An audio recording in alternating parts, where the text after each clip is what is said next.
قرآن مجید نے اس چیز کو جو ہے وہ ایڈریس کیا ہے، یعنی رسول اللہ علیہ وسلم کی یہ جو احادیث ہیں بیسیکلی تو ہم کہتے ہیں نا کوئی بھی سنت ایسی نہیں جو قرآن مجید کی کسی آیت کی تفسیر نہ ہو،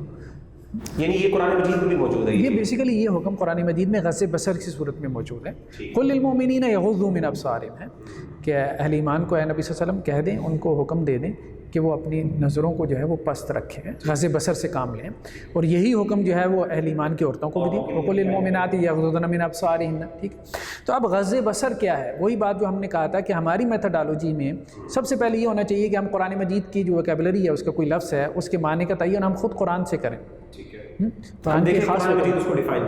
قرآن اس لفظ کو کیسے بیان کرے، جیسے ہم نے فحش کے بارے میں کہا تھا کہ قرآن نے اس لفظ کو کن معنی میں استعمال کیا، عربی معلیٰ، عربی ادب، عربی لغت، وہ تو ہم بعد میں جائیں، ٹھیک ہے۔ تو خود قرآن سے اس ویکیبلری کو سمجھیں، پھر سنت رسول صلی اللہ علیہ وسلم میں اس کے عملی نمونے ڈھونڈیں، تو قرآن کا لفظ بالکل کھل کے واضح ہو کے آپ کے سامنے آ جائے گا، اس کے بعد کسی تیسری چیز کی طرف دیکھنے کی آپ کو ضرورت ہی نہیں پڑے گی۔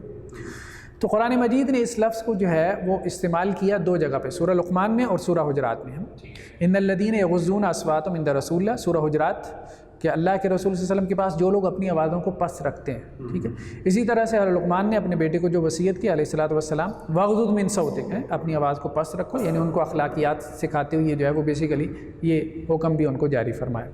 تو بیسیکلی غض بصر کا مطلب یہ ہے نگاہ کو پست رکھنا، آنکھیں موند لینا، آنکھیں بند کر لینا، یہ تو ہم بھی کہتے ہیں کہ یہ بات نہیں ہے، ٹھیک۔ یعنی عورت اگر آتی ہے تو آنکھیں بند کر لینا، یہ شریعت کا تقاضا نہیں ہے، یہ شریعت کا تقاضا نہیں ہے، لیکن نگاہ کو پست رکھنا، دیکھیں نگاہ کو پست کرنے سے کیا مراد ہے؟ ایک چیز کو پست کرنے کا مطلب یہ آپ نیچے کریں، جیسے آواز کو پست کرنے کا مطلب یہ ہے کہ آپ اس کا والیوم نیچے کریں گے،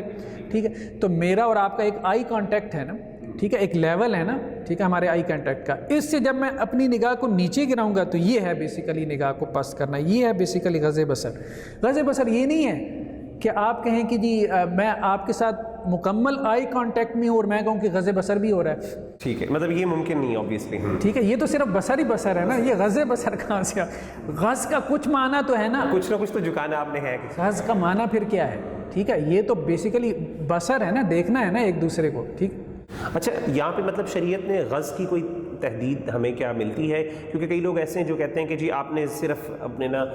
مطلب ہمیں کچھ ایسی ویڈیوز بھی دیکھنے کو ملی، کچھ ایسے حضرات ہیں جنہوں نے ایک خاص چشمہ بھی ایک نکالا ہے جس کے اندر صرف وہ آپ جو ہے نا نیچے ہی دیکھ سکتے ہیں، آگے نہیں جا سکتے، اوپر ٹیپ لگی ہوئی ہے، کچھ اس طرح کا کلرڈ ہے، تو آپ ایک وقت میں صرف اپنے جو ہے نا جہاں پہ آپ کا پیر پڑتا ہے، یہ رستہ ہے جس میں آپ اپنے آپ کو بچا سکتے ہیں، تو وہاں تک پڑتا ہے، اس کے علاوہ اوپر نہیں پڑتا۔ تو کیا اس طرح کی کوئی تحدید شریعت نے کی ہے کہ آپ نے بس زمین پہ ہی دیکھنا ہے، یا پھر صرف جنرل شریعت نے کہہ دیا کہ آپ نے جھکانا ہے حالات کے مطابق؟ ہاں نہیں، وہ تو حالات کے مطابق ہے نا، وہ کیس ٹو کیس ویری کرتا ہے۔ دیکھیں اللہ کے رسول نے یہ بھی کہا کہ دین میں غلو کرنے سے بچو،